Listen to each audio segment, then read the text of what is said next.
Добар ден, криптоентузијасти. Денеска сакам да поразговарам на одредена тема која што мислам дека одамна требаше да биде направена на нашиот канал, а тоа е разликата помеѓу CBDCs и криптовалути. Со тоа што морам да кажам на сите оние кои што следат нашиот канал дека оваа тема како таква е исклучиво битна, затоа што ова е на некој начин буквално одлука за тоа што ќе се случува понатаму во општеството и како финансискиот систем може да биде или либерален, или да биде комплетно централизиран и на некој начин затворски насочен кон секој кој што има обратно мислење од општеството. Така да би сакал да обрнете исклучиво внимание на оваа тема за која ќе разговараме денес, затоа што е многу битна за да разберете што е она што моментално доаѓа и што ќе се случи наскоро во светот со воведување на CBDCs, односно Central Bank Digital Currency, што уствари представува дигитална валута на Централната банка на одредена држава. Сега, по дефиниција, уствари, дигиталната валута на Централна банка би представувало она што денеска е кешот, кој што како таков во физичка форма се користи, да биде заменет со криптолеџер, кој што е буквално како криптотехнологијата, но истиот е приватен, за разлика од криптолеџер кој што треба да биде децентрализиран и да биде непроменлив, едноставно да не може некој да го поседува целосно. Сега, идејата на CBDC, значи ќе ги нарекувам CBDC, иако како што рековме, тоа представува државна валута на Централната банка, дигитална валута на Централната банка. Структурата на истата, иако имаме неколку различни типови на структура за кои што ќе поразговараме подоцна, структурата на истата е замислена на начин што наместо кеш, поентата на централната валута е да се повлече целиот кеш и во против вредност да се даде дигитална валута, иста таква, која што индивидуите и бизнисите ќе ја поседуваат на дигитален wallet.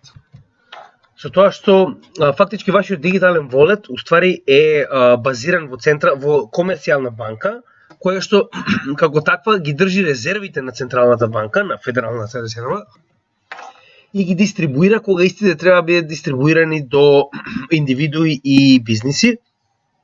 Со тоа што вие фактички имате акаунт во самата комерцијална банка, кој што е поврзан со вашиот дигитален wallet, кој што го имате директно кај себе си.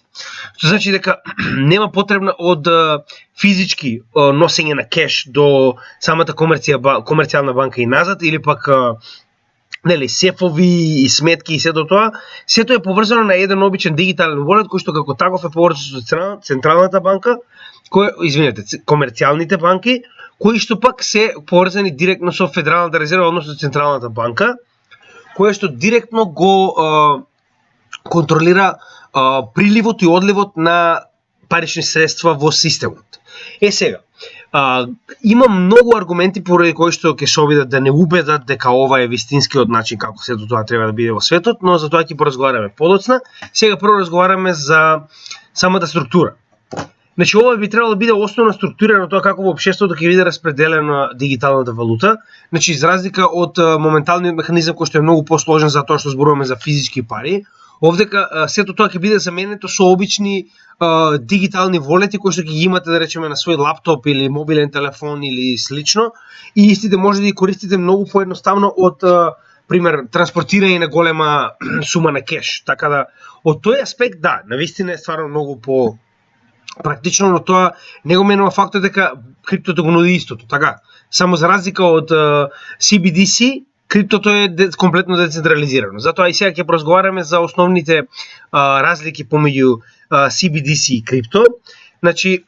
За почеток, идејата на CBDC е уствари да ги замени паричните средства, кои што како такви представуваат дигитална верзија на парични средства и може да бидат користени за директни трансакции, да не мораме да даваме званично нешто од рака на рака, додека за разлика од тоа, самите криптовалути, идејата е да бидат store of value, односно да бидат зачувување на вредноста на, да речем, во случајот криптовалутата која што имате. Значи, како што може да видите во денешно време, биткоин е прост пример за тоа. Иако Сатоши Накамото, оној кој што го направил самиот биткоин, кој што го направил алгоритмот и го испрограмирал истиот, идејата му била секој поединец да може на најобичните електронски, да речеме на лаптоп, на таблет, на персонален компјутер да прави майнинг за оваа криптовалута, истата да се користи како платежно средство. Во денешно време гледаме се повеќе дека посебно оние поголемите криптовалути како што се Ethereum, Bitcoin и слично, не се практични за купување и продавање, туку се многу попрактични за чување на вредноста на практично она што го имаме како богатство, како што е на пример самото злато. Значи, со злато никој не тргува во денешно време. Никој нема да го видите како плаќа или прима плаќање со, не знам, златни лири. Значи, тоа е идејата. Фактички, самите криптовалути се направени за да ја зачуваат вредноста на оно што вие го поседувате. Односно, го менувате вашиот кеш во биткоин, затоа што кога ќе го споредите на 10 годишен чарт, може да видите дека инфлацијата вашиот кеш би го изела многу повеќе отколку што биткоинот ќе ја зачува вредноста на оно што го имате како капитал во однос на последните 10 години. Ме разбирате? Значи тоа е идејата за зачувување на вредноста на оно што го поседувате. Сега, тоа е основната цел за која што постојат. Значи регулација, во случајов имаме дигиталните валути се целосно под контрола на во случајов централен орган, се без разлика секоја држава има различен, најчесто тоа е централна банка или федерална резерва или слично, каде што се директно на некој начин практично поседувани од овој централен орган. Гледате каде е најголемиот проблем? Значи ова е најголемиот проблем во CBDC. Поседувани, значи они го поседуваат целиот леџер. Како што рековме на почетокот, значи самата технологија за создавање на CBDC и на криптовалута е иста. Значи ист тип на леџер, ист тип на трансакции, сето тоа е се исто. Разликата е во тоа што CBDCs е комплетно леџерот поседуван од еден централен ентитет кој што може во било кое време да го менува, да ги крие трансакциите, да ги гледа трансакции, значи може што сака да прави со истите, со тоа што само тој може да го прави тоа. Значи било кој надвор од него не може да го направи без негова дозвола. Значи прво тој може да скрие се што вие сте правиле, второ може да смени се што вие сте правиле затоа што ги има сите права врз леџерот, и трето и најбитно и најстрашно е тоа што може во секое време да ве блокира. Значи може едноставно денеска вашиот дигитален новчаник да биде откажан, избришен, заедно со сите средства на него. На крајот ќе поразговараме за тоа, каде што имаме и практични примери во светот каде што тоа веќе се случило. Затоа и ви велам дека ова видео, според тоа што ни се спрема, е една од најбитните теми кои што ќе работиме на нашиот канал, затоа што централизирање на леџер, на валута, криптовалута е едно од најлошите работи кои што може да се случи на оваа финансиска, да речем, следен финансиски чекор кој што треба да го направиме во светот. За разлика од тоа, регулацијата на криптокуренсис е комплетно децентрализирана и засега се уште нерегулирана. Значи се уште се прават оние основни права по кои што ќе треба криптовалутите да се водат, со тоа што не забравајте. Колку и да се прават ваквите права, тие се ограничени на една држава. За разлика од тоа, криптовалутите не се на една држава. Што значи дека истите, ако овие права мора да се почитуваат, например во Англија, истите не мора да се почитуваат во Малта. Така да вие криптовалутите ги користите во однос со тоа каде права да ви дозволуваат или не ви дозволуваат да ги користите.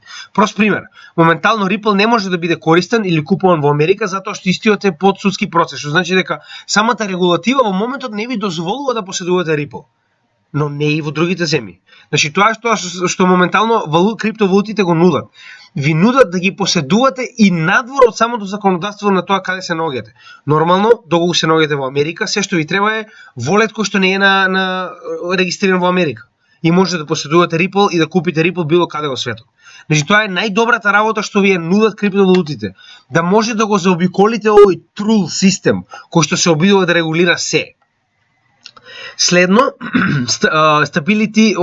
стабилност и користење. Значи, идејата на дигиталните валути кои што ќе бидат воведени од Централна банка е дека ќе бидат стабилни, затоа што истите ќе бидат директно контролирани од централниот орган. И сега замислете, на пример, прост пример, да го земеме примерот во Америка, каде што моментално инфлацијата е 8,6%. Значи, за разлика од она што моментално го прават овие каматни ставки, па чекаат истите да земат дејство, па да видат како тоа дејство ќе вроди плод во општеството, па дали треба дополнително каматни ставки и слично. Овдека Централната банка, односно централниот ентитет, ќе може буквално со едно копче да ја намали, значи буквално да повлече од сите овие дигитални волети одредена количина на средства и со тоа да намали самата инфлација. Значи на тој начин навистина ќе биде стабилен, затоа што во било кое време со самиот систем кој што го поседува централниот ентитет ќе може да ја запре самата инфлација. Но да не заборавиме, станува збор за систем кој што е поседуван од истите тие политичари кои што успеа да го донесат финансискиот систем до овој крах. Значи не заборавајте, тоа се истите тие лица што го успеа да го бутнат овој финансиски систем до овие огромни инфлацијски вредности и слично, што сега сакаат во следниот финансиски систем да имаат целосна контрола над дигиталните валути кои што ќе бидат во една држава.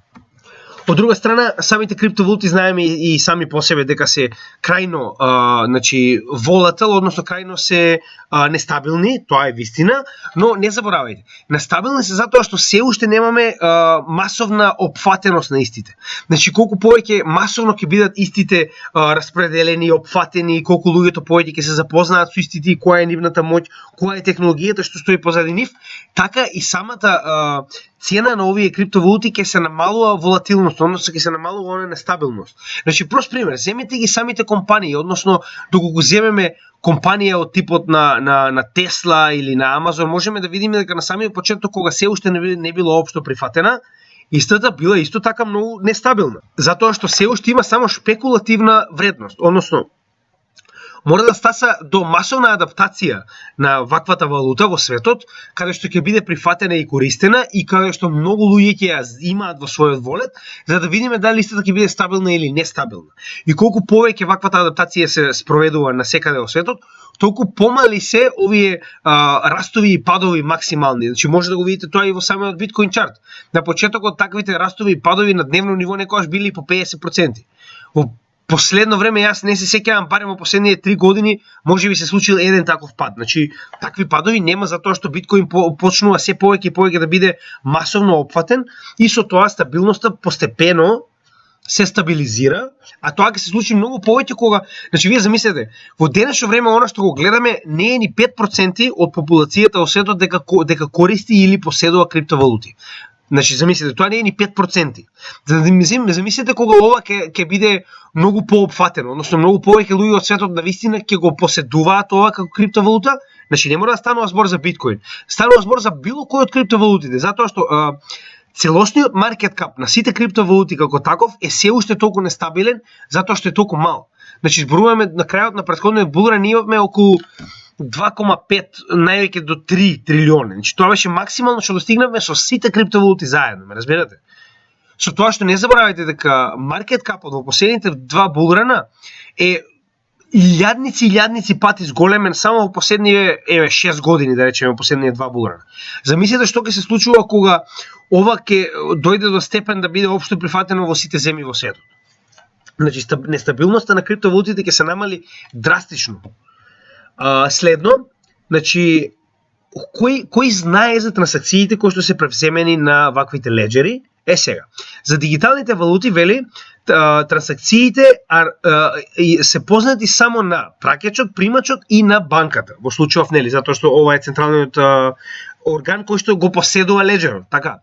За разлика од тоа, кај криптовалутите сите трансакции се децентрализирани и во денешно време постојат соодветни служби кои што можат буквално да утврдат кој пратил, кој примил, како сето тоа било направено, што е проблем за денешните влади.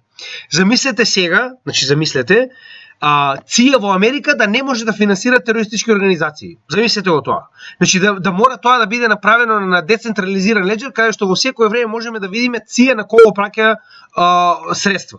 Значи тоа е неприфатливо, така? Значи затоа и сакам да ви кажам, тоа е само еден пример, верувате ми, такви примери има милиони во светот, но сакам да кажам дека на моменталните власти во светот тоа не им одговара во никој случај, за разлика од тоа CBDC нуди комплетна анонимност, затоа што само оние кои што треба да го пратат и примат оваа дигитална валута ќе знаат за тоа заедно со оние кои што поседуваат самиот леџер. И да не заборавиме, централен леџер, доколку е поседуван од една организација, истиот може да биде и бришен и преправен.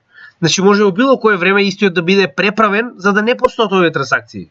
За разлика од тоа децентрализиран леџер не може да биде во никој случај манипулиран додека не ги поседувате барем 51% од она мрежа за стабилност, што е невозможно. На некои криптовалути тоа е невозможно. На Cardano, например, значи не можете да поседувате 51%, тоа е невозможно. Значи тоа е она заштита која што криптовалутите ја нудат на секојдневните граѓани во однос на фактот дека иако се нивните трансакции транспарентни, битно е дека се заштитени. Значи нас како секојдневни жители, нас не е битно, ние не финансираме терористички организации. Значи нас не е битно да бидат сигурни оние работи кои што ги правиме, она што го праќаме од еден на друг. Така да во оваа ситуација како што може да видите и сами, значи оваа јавност на самите криптовалути е многу голем проблем за оние власти кои што се обидуваат да на некој начин наметнат CBDC, но иако тоа не се случува се уште јавно, ќе ви кажам до каде моментално сме и ќе се изненадите. Сега, енкрипција и користење на блокчейн. Значи, дигиталните валути, практично она што се обидуваат овде да ви објаснат е дека вашите дигитални валути се комплетно безбедни се додека го чувате вашиот пасворд, односно оној начин на кој што може да влезете во сопствениот волет. За разлика од тоа, значи затоа што овдека зборуваме за централизиран леџер, кој што како таков на некој начин има поголем слој на заштита затоа што зборуваме за еден ентитет. И истиот може многу лесно да го заштити, за разлика од тоа зборуваме за криптовалути кои што имаат огромна мрежа која што мора да биде како таква стабилна и разгранета за да може истите да бидат сигурни. Но сепак, во денешно време, значи, како што можеме да видиме, иако постојат многу хакови, значи, повеќето од криптовалутите се соодветно енкриптички обезбедени, така да мене докога го прашувате големите криптовалути нема проблем. Оние најголемите, да речеме, топ 10 blue chip, иако има такво нешто, сепак сте на некој начин заштитени, односно дури самите фондации досега многу пати се понудиле да ви ги вратат средствата, доколку постои некој хак кој што истите не можеле да го превенираат. И тоа најчесто овие хакови не се случуваат на самите мрежи на криптовалутите, туку се случуваат на пример мрежата на централизирана менувачница или на одредена лендинг платформа. Значи најчесто хаковите така и се случуваат, каде што хакерите успеаат да најдат слабости на одредена апликација, не на самиот блокчейн како таков. Блокчейнот е секогаш заштитен. Проблемот е што вас ви ги краат средствата од незаштитен wallet, да речеме, на централизирана платформа. Тоа е поентата. Сега ова во овој случај е на некој начин, гледате, банката на Англија ви кажува зошто е многу добро да има CBDC. Нормално, постојат одредени позитивни фактори кои што како такви кога ќе ги земеме, ќе ги прегледаме истите. Да, навистина се добри да ги има, но да не заборавиме, ризиците за тоа да дозволиме целиот финансиски систем да биде поседуван од еден орган се десетилјади пати поголеми од овие ризици кои што моментално они се обидуваат нас да ни ги представат како главен фактор зошто е потребно да има CBDC наспроти децентрализирани криптовалути.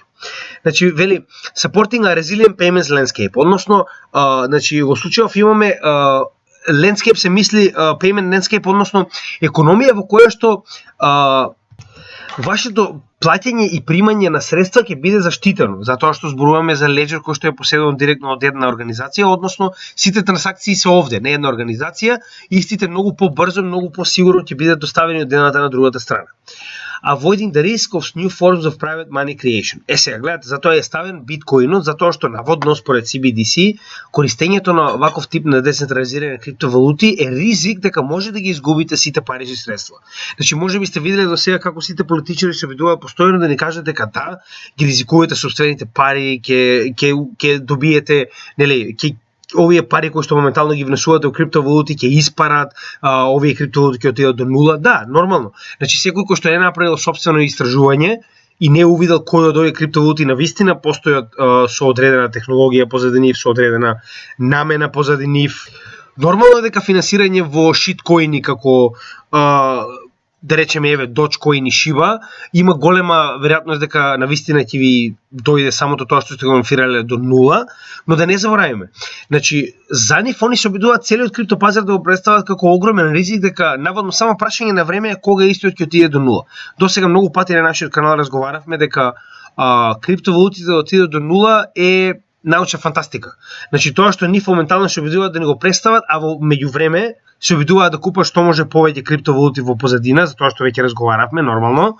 Тоа е онаа заблуда која што им е потребна за повеќето од луѓето да не влезат во криптосферата и да видат кои се практични бенефитите од тоа да имаш средства кои што не може да ги контролира владата. Значи едноставно на мојот hard wallet постојат средства кои што владата доколку не испрати полиција дома да ми ја претресат куќите и да ми ги земат hard walletите, не може да допре до тие пари, доколку ги најдат нормално.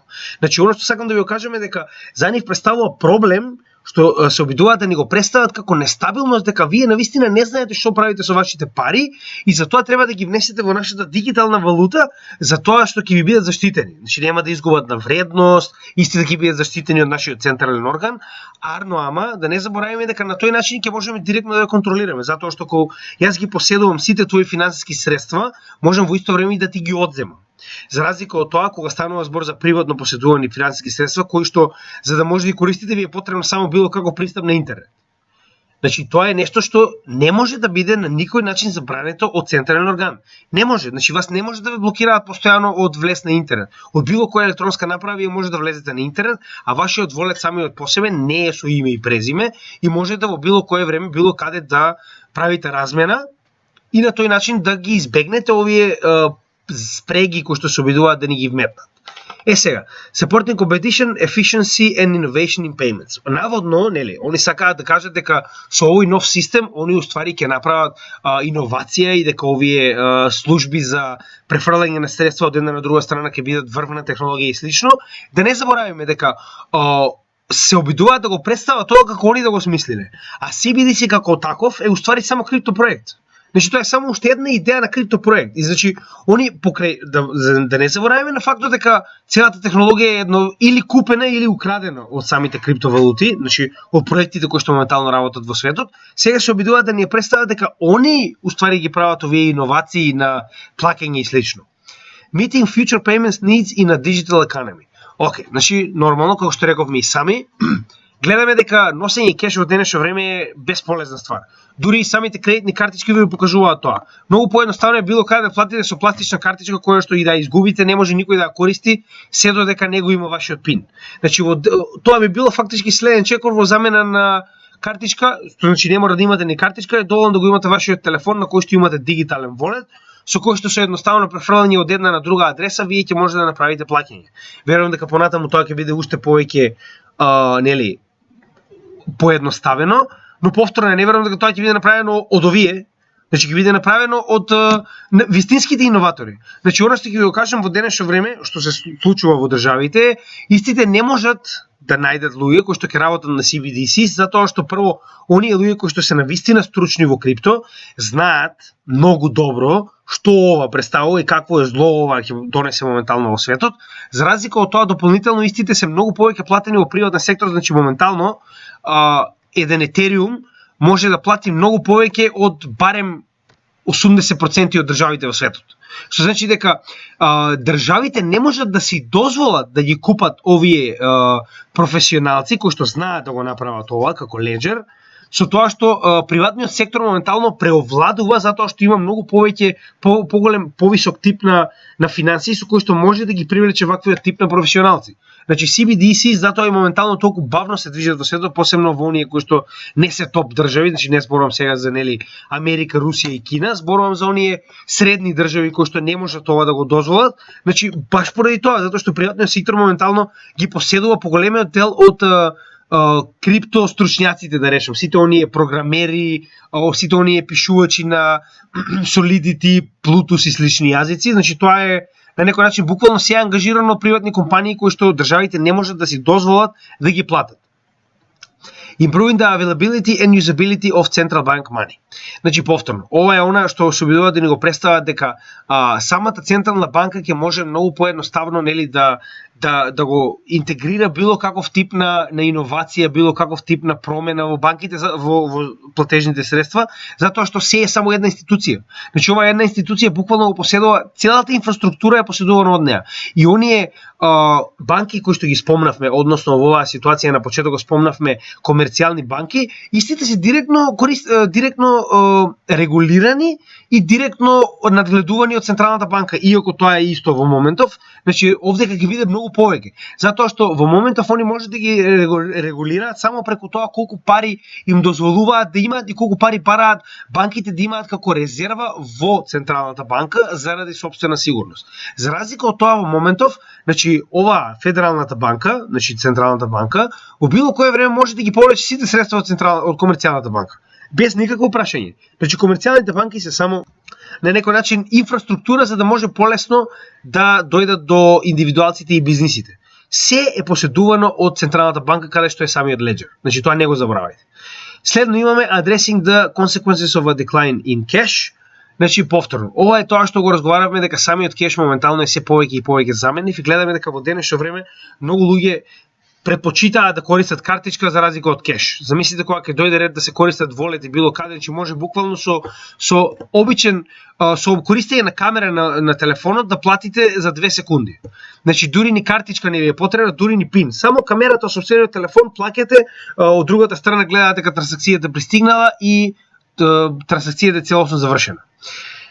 As a building block for better cross-border payments. Сега, идејата нив е дека наводно со тоа ќе ги олеснат cross-border payments, односно плаќањата помеѓу држави, преку граници. Да не забораваме, криптовалутите веќе тоа го направија. Значи јас буквално можам да пренесам од тука во било која земја на светот без при тоа да имам потреба да барам банка или платежно средство или не знам одредена организација која што прави трансфер на пари. Многу едноставно. И не плакам ништо на овие организации. Значи буквално плакам само еден прост пример, затоа и го земам Ripple. Јас Ripple можам да пренесам буквално ако сега имам некој кој што има потреба од Ripple во северниот пол и кој што нели таму истиот може да го користи, значи јас можам него да му пренесам без никаква трансакција, односно има некој минимален фи од 0,001 Ripple, така нешто беше. Значи јас буквално толку плаќам, а трансакцијата ќе биде завршена за 20 секунди. Значи тоа е се.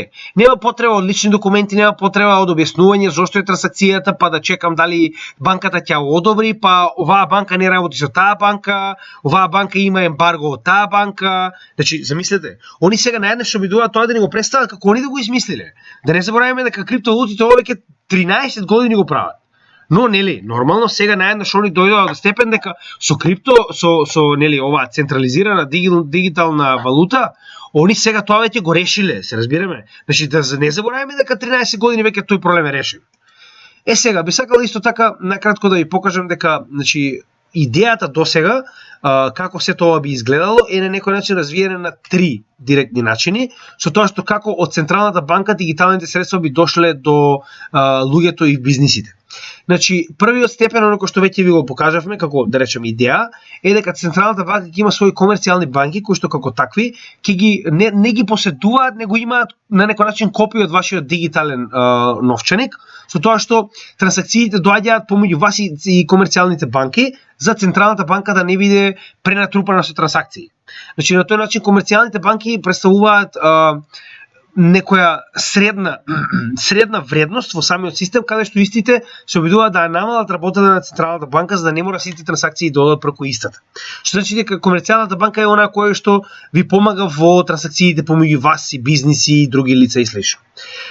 Директно со CBDC, кога самата Централна банка буквално до последно има надзор и контрола и каде што сите трансакции се движат преку истата, што е најлошо што може, значи нема полошо од ова. Овдека барем нема директен иако има, значи на свое барање може буквално да види секоја од овие трансакции, барем трансакциите не одат постојано кај неа. Овдека станува збор каде што секоја трансакција мора да отиде директно преку ваквиот орган. Значи они гледаат на кого му пракате, што му пракате, значи буквално се и они во било кое време може да бараат се од вас. Значи може да ви кажат добро, за да направите оваа трансакција сега мора да ми дадете личен документ. Па мора да ми дадете личен документ од другата страна. Па сега треба да ми дадете причина зошто. Па договор, па треба да ми дадете белешка. Ме разбирате што сакам да кажам? Значи ова е директен надзор и контрола над се што правите со вашите финансиски средства. И хибридно, односно каде што наместо комерцијални банки имаме payment service provider кој што не е банка, но е во случајов како на пример еве сега го ангажираме добра ајде не ви е на сите омилен Ripple, еве ќе го ангажираме Stellar, кој што е да речеме противтежа на Ripple. Значи го ангажираме Stellar кој што како таков треба уствари да ги овозможи трансакциите на физичките лица и правните лица и кој што како таков повторно е на некој начин комерцијална банка, но не е банка, туку е само сервис провайдер, односно некој кој што го прави овој сервис под надзор на самата централна банка. Значи ова се трите начини на кои што се обидуваат да го направат ова во светот. Сега, ја верувам дека вие нели, сега доколку сте виделе добро, доколку не, верувам дека мислите дека сме многу далеко од ова, дека овие ево, например, Atlantic Council, ова е посебна страна на која што јас одредено време следам што се случува, каде што вели ова е тракер на тоа до каде моментално се централните банки и нивните дигитални валути. Така, сега. Јас сакам да ве донесам до оваа мапа, каде што може да видите колку од земјите во светот моментално се, значи гледате, имаме различни степени во кои што моментално се движи развојот на овој проект, да речеме, каде што значи последната е Launchpad, односно веќе се активирани, така, значи имаме активно користење на самите дигитални валути, со тоа што имаме веќе 10 земји во светот кои што тоа го прават. Имаме 15 земји во светот кои што имаат пилот програма, односно истите се во пилот фаза каде што да речеме се користи само одредени реони или одредени трансакции и слично на тоа. Значи како што може да видите според обоеноста може да видите во кои земји до каде се моментално. Имаме development, ова е светло плавата, со тоа што темно плавата е research, односно практично се прави истражување за тоа како истата би можела да биде вменна. Сега, ајде да ги погледнеме овие цивилизираниве земји и да видиме каде се моментално. Значи, Канада е моментално во development phase, така. Значи, буквално ти ви пишува и како целиот систем изгледа, но нема да навлегуваме толку во детали. Франција и Европската унија се во development, ќе ви покажам, овдека имаме посебно страни, затоа и се отворени, затоа што овдека не стои, затоа што целата Европа мора да биде заедно на истој степен за да може да биде апдейтирано. Но како што можеме да видиме, поголемиот дел од територијата е буквално во development, односно развивање. Значи Индија, која што поседува 1/6 од целото население, е во development. Потоа имаме Иран, исто така голема земја, Турција, Австралија, да не забораваме, е во развој, односно development, Јапонија, Бразил, како една од најголемите земји во светот, така. Pilot, да видиме што се случува со оние кои што веќе го користат тоа. Значи, ако погледнете овдека, Казахстан, Кина и Русија представуваат па добра 1/4 од населението во светот. Значи, во 1/4 од населението во светот веќе имаме пилот програма за CBDC, 1/4. Значи не се толку назад колку што ние мислиме. И не е ова толку научна фантастика колку што ние мислиме. Оние што мислат дека јас ова што ви го кажуваме научна фантастика и нема да се случи, нека се свестат пред исто да ги удри многу по неочекувано од било што се случило досега. Значи уште пред да се свестите, вас ќе ви најават на пример Русија дека од денеска треба да ги вратите сите физички пари во банка за да ви бидат дадени истите на дигитален новчаник. Значи, толку ќе биде буквално моментот каде што ќе се префрли од едно во друго.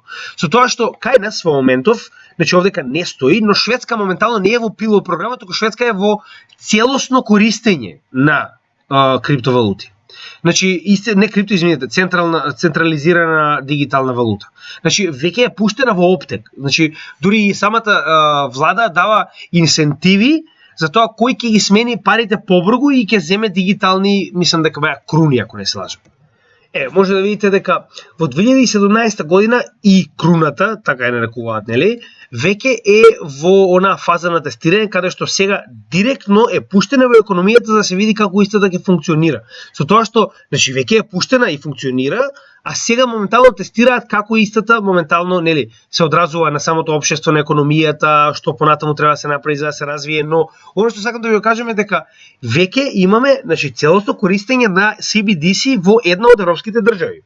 Да не забораваме на фактот дека имавме Кина, кое што ова го направи многу јавно, не знам дали го приметивте, но за време на Олимпијадата која што беше одржана во Кина пред една година, значи на сите спортисти им беа давани посебни картички на кои што фактички ќе мора да внесат соодветни пари, да ги сменат во нивната валута, односно AUN, и истите како такви може да ги користат било каде во олимпиското село, практично во значи за зимските игри, така. Значи во олимпиското село, така. Значи идејата е дека таму поголемиот дел од транзакциите беа направени со ова AUN, каде што им отварате собствен волет, на кој што вие ставате соодветни пари, ги менувате во AUN, практично ги купувате AUN-ите, и истите ги користите со вашиот дигитален волет. Значи Кина го направи тоа за да покаже на светот дека има практична примена кај нив моментално на AUN. Кина има повеќе од 1 билион жители. Самата Кина по себе има 1/6 од жителите во светот. Значи тоа е веќе 1/6 од жителите во светот кои што секојдневно на некој начин тренираат и постепено се префрлаат во користење на ваков тип на значи овде кај на некој начин може да видите самото разградување од 2014 година каде што ваквиот проект во Кина е почнат, се до 2022 година каде што беше буквално целосно примен на Олимписките игри, а моментално имам дознаење од некои луѓе кои што моментално се во Кина, дека на вистина ваквите волети може да се користат, нормално иако е се уште ограничено каде, значи AUN како таков може да се користи во Кина. Што значи дека Кина е еден степен пред целосна примена на ова што веќе го разговараме CBDC и значи да повторам за оние кои што сега се уклучуваат во самата програма. Зборуваме за најлошиот можен финансиски чекор кој што може човештвото да го направи. Чекор на целосна контрола од еден орган врз целото општество. Сега, ќе ви кажем и примери како тоа до ден денеска се случува, па замислете што ќе се случува понатаму. Значи, оно што сака да го кажеме дека до Development заедно имаме 34-49, односно скоро 50 земји во светот од 200, значи 50 земји во светот или се во лансирање, во пилот фаза или во развој на CBDC. Значи 1/4 од светот, ама да не забораваме, ова не се афрички држави. Ова се цивилизирани држави. Ова се држави кои што се многу напредни во својата технологија и кои што поседуваат огромен број на население во светот. Се, значи 1/4 од државите во светот се веќе во активна фаза на развијање на CBDC, додека нигде не сте сретнале на вестите дека CBDC или што е тоа или како ќе се вметне, се додека еден ден не ви кажат ајде повелете сите во Народна банка на Република Македонија да ги смените вашите денари за дигитални денари од денес. Значи еве тогаш ќе дознаете дека на вистина тоа се случува. Значи затоа и сакам да ви кажам дека еве моментално до каде сме а да не забораваме дека 43 плюс веќе развиваат, што е веќе половина од светот. Значи ако имаме 200 и нешто држави во светот, а 100 од нив развиваат или веќе прават проекти за CBDC, значи дека сме многу напред. Значи зборуваме за напредна фаза на развој на CBDC. Сега, чисто за да ви покажам, значи во наша близина, Европската централна банка. Значи investigation phase во која што од 2021 до 2023 се прави практично истражување за тоа како би можело да биде применето да се наметне фактично дигитално евро врз целата територија на Европа. Што значи дека Интерпол вас не мора да ве бара, многу едноставно, може само да ви го исклучи волетот. И било каде без со вашата лична карта не може да купите ни леп. Се разбираме? Значи, да не забораваме на фактот дека Интерпол може да ве следи со било која од вашите трансакции. Значи, во денешно време со овој систем, многу потешко е тоа, затоа што за да се најде каде сте имале трансакции и каде сте се движеле, им е потребно многу повеќе време, па затоа што имаме меѓу државен систем, потребни им се налози од суд, па исти да биде прифатени од другата држава, па таа држава да нададе налог до банките да проверат дали сте на таа територија, дали сте имали трансакции. Значи тоа е време кое што им е потребно да го изгубат за да видат дали сте во таа држава. Доколку станува збор за дигитално евро, погодете што. Значи со еден клик може да проверат каде сте моментално во било кое село во цела Европа. Значи во моментот кога ќе купите било што, затоа што вашиот волет дигитален ќе биде директно поврзан со вашата лична карта на некој начин. Што значи дека било каде кај што ќе ја користите, ќе знаат во секој момент каде се наоѓате. Сега во денешно време гледате дека Европа генерално ве информира за секое случување во Украина и за секое случување со нејзиното проширување и слично, но кажете ми дали било каде на било кој вести сте виделе дека моментално Централната банка на Европа е во ресерч, односно во истражувачки чекор за да најде како да го примени дигиталното евро на целата територија. Значи тоа не сте го нашли затоа што моментално го нема нигде во вестите. Затоа што на генерално државите во светот не им се исплати вие да знаете моментално дека тоа се случува, се додека не ве става пресвршен чин и ви кажат да, ние го развивме и сега може само да го прифатите. Еве Франција, например, која што да не заборавиме и уште еден факт ако се сеќавате. Ако се сеќавате на Бабава, што уствари практично она е председател на Европската централна банка, вели криптото и децентрализираните финансии може да представуваат вистински ризик за финансиската стабилност. Нормално. Затоа што како би спровеле дигитално евро ако имате децентрализирани средства кои што луѓето ги преферираат. Така?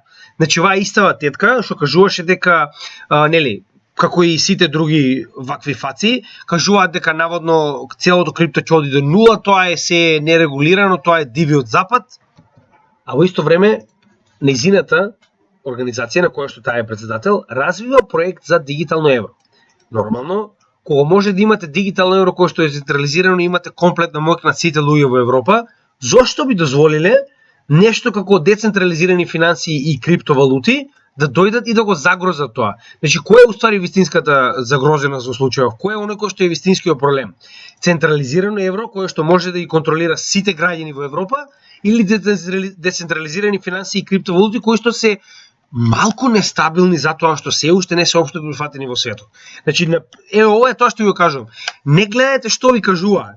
Гледате што се случува во позадина. Значи, овие луѓе кои што се обидуваат да направат целосна дигитализација на Европа и целосна контрола на сите луѓе во Европа, се истите кои што ви кажуваат дека за разлика од тоа централноста е многу добра и е многу сигурна и вие ќе бидете безбедни. Значи, не се секирајте. Само вие дајте вашата финансиска слобода кај нив и вие ќе бидете сосема безбедни.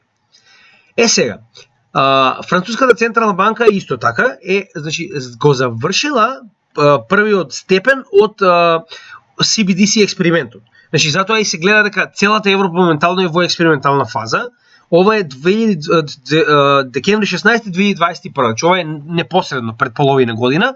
Со тоа што не заборавајте дека Европа е многу тежок пример затоа што за било што вакво да биде прифатено, мора сите членки земји да го прифатат, да го ратификуваат и да го применат на сопствената територија. Што значи дека затоа и се кажува дека CBDC во Европа не можеме да очекуваме пред 2028 година. Затоа што сето ова мора да биде интегрирано во сите земји пред да биде применето. Значи не може да имате една земја каде што не може да плаќате со дигитално евро, автоматски целиот систем во Европа отпаѓа. Но за разлика од Европа, во Русија тоа не е случај. Русија има една централна банка, еден ентитет, нема 10 парламенти, во истиот се носи одлука и од утре имаме дигитална рублја.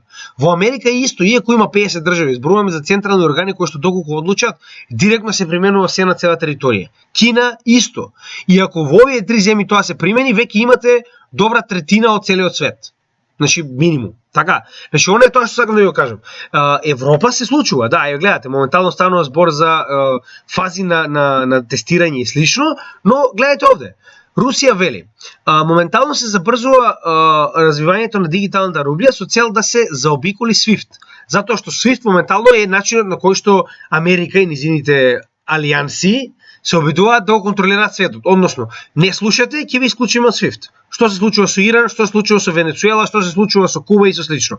Многу едноставно. Ти исклучувам од светската економска сцена и ти на некој начин немаш начин како да комуницираш со останатите држави затоа што и да сакаш да купиш и да продадеш мора да биде направено преку банкарски систем. Што се случува? Русија вели, моментално се забрзува дигиталната рублја затоа што сакаат да го заобиколат SWIFT. Зошто? Значи ако имате дигитална валута која што директно може вашата централна банка да комуницира со друга централна банка, вас SWIFT не ви е потребен. Значи SWIFT е комуникацијски систем помеѓу сите економски и финансиски сегменти во светот. Истиот под себе си има 66.000 институции во кои што спаѓаат централни банки, финансиски организации, федерални резерви и слично. Со тоа што, значи еден ваков играч може да го забрза ова дигитална валута пута 100. Затоа што ако Русија рече добро, го развиваме и го пуштаме во аптеки од моментално, со Кина функционираме само преку дигитални средства. Значи, они моментално направиле нула трошоци за размена на средства помеѓу себе, освен фактот дека треба да ги транспортирате суровините што сте ги добиле за размена на дигиталните средства. Направиле нула трошок за размена на конвертирање на едната во другата валута. Значи, гледате, они ги намалиле на нула трошоците, не ви се потребно ни SWIFT ни ништо, директно комуницирате со државата, правите трансакции и тоа е тоа. А во исто време имате проблем затоа што не може да си дозволат останатите цивилизирани земји да заостануваат позади Кина и Русија. Што значи дека истите немаат избор освен да развијат своја дигитална валута, затоа што замислете што ќе се случи кога би си дозволиле Русија и Кина да имаат еден сосема напреден финансиски систем каде што истите може дигитално помеѓу себе да прават трансакции без потреба од на банки, без потреба од трансферирање на актуелен кеш или златни резерви или слично, и тоа на пример да биде еден чекор пред западните земји, че они тоа никогаш не би го дозволиле. Што значи дека доколку еден играч ја забрза ваквата игра, не само на CBDC, туку и на самиот криптопазар ќе го забрза развојот, прифатеноста во светот. Зошто? Значи, што се случува моментално? Русија вели ќе примаме биткоин и етериум со цел да можеме да ги заобиколиме SWIFT во однос на плаќањата. Што значи дека им дава на другите држави кои што се во склоп на SWIFT, а не може да платат на Русија, затоа што доколку SWIFT ги исклучи банките од Русија, а некој сака да купи газ од Русија или да речеме нафта. Пример, сака да земеме Чешка сака да купи од Русија нафта и газ. А SWIFT за сите банки во Русија е исклучена. Што значи дека Чешка не може да ги пренесе соодветните средства на руските на банката во која што стои сметката на компанијата која што треба да трансферира гасот до Чешка, што значи дека таа не може преку CBDC да го направи тоа. И нема никаков контакт помеѓу банките од Чешка со банките од Русија поради исклучување од CBDC. Но тоа не го менува фактот дека доколку банката од Чешка најде payment provider, односно пример се договори со Binance, каде што Чешка би трансферирала да речеме 30 милиона евра, ги смени во биткоин, истите како такви од Binance се пренесени на руска банка во биткоин, кој што истата го префрла во рубли кога ќе стасава на другата страна, тоа значи дека сте го заобиколиле SWIFT, но сте користеле биткоин, што значи дека доколку Русија каже од денеска користиме биткоин и етериум за да го заобиколиме SWIFT, имате огромен број на играчи кои што најнаш се заинтересирани за биткоин, најнаш се интересирани за етериум, најнаш се интересирани за било каков тип на валута што може да го заобиколи SWIFT само за да комуницираат со Русија. Значи тоа е она што мора да го забележите во моментов. Затоа и мислам дека се наоѓаме пред најголемиот булран што сме го виделе во светот до сега. Затоа што доколку дојде момент еден од овие играчи активно да прифати користење на криптовалути, значи заебете вие CBDC, зборуваме за криптовалути, ќе дојде до огромен бум, каде што сите ќе бидат заинтересирани. Замислете, Русија официјално кажала дека биткоин е, тоа се вика legal tender, односно дека биткоин е валута која што може да биде користена на руска територија. Не дека некој толку ќе користи биткоин, никој нема отиде да купи кафе со биткоин, но самата адаптација на руска територија автоматски ќе го забрза степенот на прифатеност на криптовалутите во светот. За жал, тоа истото ќе се случи и со дигиталните валути, кои што ќе бидат централно користени, но не можат, значи не заборавајте, државите нема начин како да ги блокираат криптовалутите. Земете Кина за пример. Значи Кина направи блокада на сите мајнери. Што се случи? Мајнерите се преселија. Моментално мајнерите се распределени низ цел свет. Што значи дека никој со блокада не може да ги запре. Они само ќе се преместат на друго место. Значи мајнерите, затоа што биткоин е доста лукративен, нема да си дозволат да престанат да работат. Значи нив им се исплаќа, гледате, имаше огромни трансфери на огромни машини од Кина во Америка, во било каде во светот, во Канада, каде што нив им се исплаќаше да го направат и тој чекор да трансферираат се, само за да продолжат со работа. Значи, се додека имаме лукративна покриеност на криптопазарот, истиот нема да може да биде баниран од дигиталните валути. Може да се обидат, но нема да успеат. Поентата е да знаете која е разликата и зошто е битно да се држите до криптовалутите. Барем јас така размислувам, ова е моје размислување, а не ви кажам што да правите вие. Само ви кажам дека јас исклучиво гледам што можем повеќе од собствените средства да ги чувам во криптовалути. Го кажувам ова затоа што иако има ризик за волатилност, односно за нестабилност, јас би преферирал нестабилност на средство кое што има вистинска технолошка поврзаност и вредност позади себе си, отколку инвестирање во дигитална валута која што утре може да ми биде забранена само поради статус на Facebook. Затоа што не ми се допаѓало како во државата се случува нешто. Че може буквално да бидете банирани поради било каква причина. Еве, да не заборавиме и каубојците на западот, значи нашите американски пријатели. Гледате, значи и истите они кажуваат колку крипто е штетно и колку сето тоа они го разгледуваат, но во исто време Федералната резерва, истата таа Федерална резерва која што моментално ги става оние каматни стапки на доларот, кои што го тресат цел свет. Значи замислете, еден орган става каматна стапка и цел свет сите берзи се потресуваат. Значи истите размислуваат за, пазете, значи ова е на нивната официјална страна, размислуваат за, односно се во степен на истражување за примена на CBDCs на цела територија на Америка. Повеќе од тоа треба ли да ви кажам? Ама нема да го сретнете ова на вестите. Значи ова кај нив може да го сретнете на нивната страна затоа што се законски обврзани да го имаат. Значи не може да го скријат, не смеат да го скријат. За разлика од тоа, никаде нема да видите вие дека на вестите се кажува да, еве, американците моментално тестираат и ќе спроведуваат CBDCs. Значи да, таму исто така ќе има повеќе време затоа што станува збор за жал, се уште државата која што води економската сцена во светот, но верувајте ми, јас верувам дека само се, да речем, година или две опрашање пред да дојде до активно разговарање за примена на CBDCs. И тоа повторно е само заради тоа што станува збор за трка помеѓу криптовалутите и CBDCs. Затоа што криптовалутите се веќе напред. Зборувам напред поради тоа што се многу поприфатени, станува збор за децентрализирани валути кои што знаете дека се сигурни, никој не може да компрометира самиот блокчейн, иако верувајте ви многу пробале. За разлика од тоа станува збор за значи на некој начин цела сфера каде што државите не може да си дозволат да ја купат нивните професионалци. Оние кои што навистина го прават сето ова енкриптирање, пишување на јазици за блокчейн и слично. Значи, јас секогаш би прифатил децентрализација наспор децентрализација, без разлика каде се наоѓаме. Не постои причина во светот што мене би ме убедила дека централизираност е сигурност. Тоа не постои. Тоа е, вие дадете ги вашите пари и не се секирате, ние ќе ви ги чуваме. Значи тоа не такво нешто ако мене ме прашувате е најголемата грешка што може да направиме. Сега ќе ви покажам примери каде што тоа моментално веќе се случило. Иако станува збор, да не забораваме, станува збор за централизирани менувачници. Значи се сеќавате на штрајкот кој што камионџиите го направија во Канада, кој што беше целосно образложен и значи луѓето го направија тоа со причина. Канада не знаеше што да направи и кога почна целиот свет да праќа помош до овие луѓе кои што штрајкуваат постојано во криптовалути, Канада даде стрикна забрана на криптоменувачниците кои што работат на нејзина територија да направат блокада на познатите волети, односно затоа што знаете дека на менувачниците вие мора да имате идентификација, односно кои сте, за да може да поседувате волет.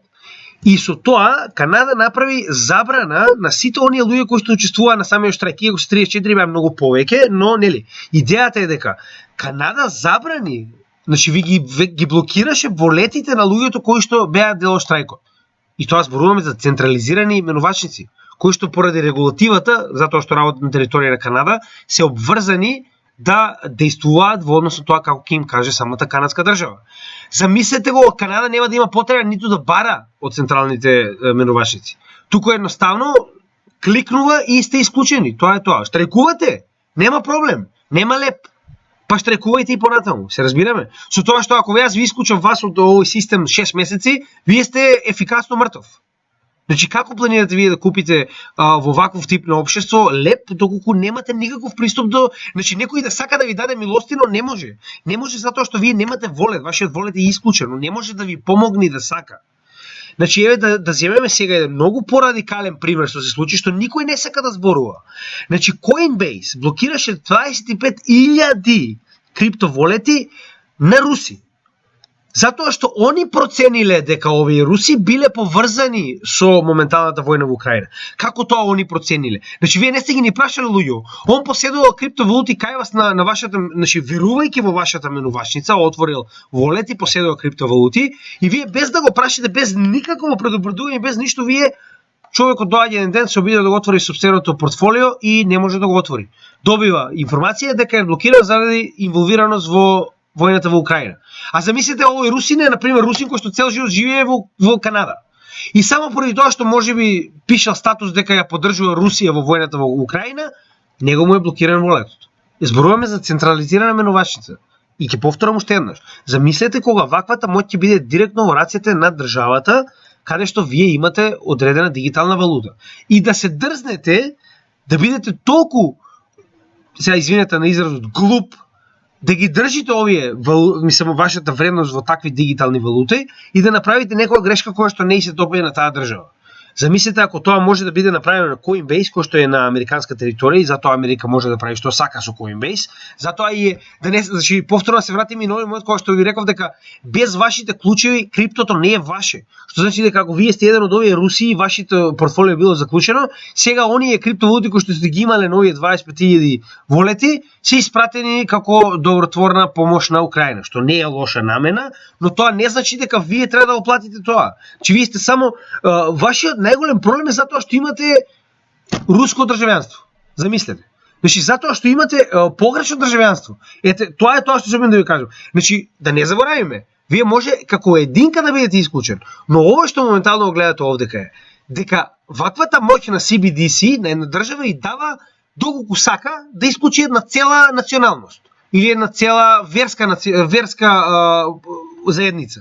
Значи може буквално да ви исклучи како националност од сопствената територија. Што значи дека немате никакво право. Што вие имате право, да, може да се движите, може да правите што сакате, но без финансиска моќ, без начин да може да си платите за основните потреби на живот, вие не постоите во едно општество. Многу едноставно. Значи затоа ви кажувам, ќе се вратиме уште еднаш на првиот слайд за уште еднаш да ви го објаснам тоа.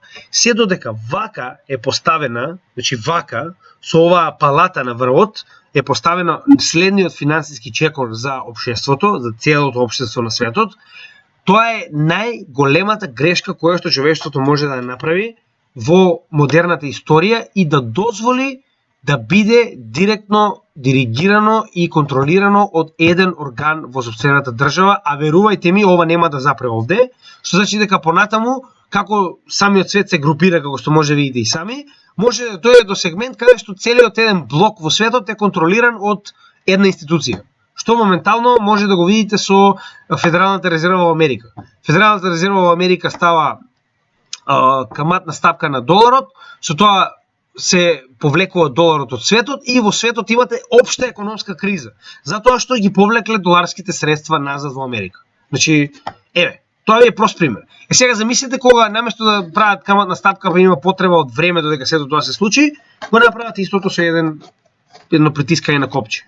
Значи, еве, тоа е колку јас имам да кажам, останува на вас да размислите, нормално ова е мое видување на стварите, јас ви кажувам што мислам дека ќе се случи, останува на вас да направите собствена анализа, но секогаш кога ќе ви спомнат CBDC, ќе ве замолам, имајте го во предвид ова видео и размислете за оно што ви го кажав, затоа што гледате, значи моментално светот е во напредна фаза на развој на CBDCs, а нема на ниту едни вести. Јас досега, значи јас живеам на Малта, сум се прошетал на целиот свет, значи зборувам сите континенти во светот, и за жал никаде не сум сретнал на вестите некој да каже да, еве Австралија развива CBDCs, да, еве Канада развива, или Бразил, или не знам, Европа. Да, може да се случи на некои небитни канали, на некоја емисија, не знам, после полноќ. Да, може да се случи каде што некој критичар се обидува, нели, да објасни што се случува, како што тоа го правам јас во моментов. Но не заборавајте, поентата посебно на ова видео е да ве едуцира, да знаете која е разликата помеѓу тоа дека вие може да ги посетувате вашите средства на ваш хард волет во вашиот дом, каде што никој не може да ги допре без вас, или па тоа да го направите со давање на вашите на целата ваша вредност на една институција. Значи останува на вас, вие размислете што планирате да правите понатаму со вашите средства, нормално. Се надевам дека навистина обрнавте внимание затоа што ова видео е многу исклучиво битно за следниот чекор што се случува во светот. И се надевам дека ви се допадна нашиот материјал, како и секогаш ова го правиме со ваша поддршка. Било каков тип на распределување на овој на некој начин материјал помеѓу вас е добре дојден од наша страна. Поентата е на истиот да биде што пораспространен, значи правиме бесплатен материјал со цел да го информираме нашиот македонски народ за да види како моментално стојат работите во светот и што понатаму се спрема. И се надевам дека ова навистина ви се допадна, со тоа ќе продолжиме и понатаму да работиме на нашиот канал, се додека имаме поддршка од вас како наши гледачи. Мене ми е задоволство, до сега добивам безброј позитивни коментари, што за мене како еден од оние кои што ја спрема ова материја и која што ја дистрибуира до вас е на некој начин гордост. Тоа значи дека можеби тоа што го зборувам, нели, има некоја важност, некоја тежина. Затоа ви благодарам уште еднаш на се надевам дека ќе не следите и во следните емисии, во следните видеа и се гледаме повторно на каналот на Криптогамиджио.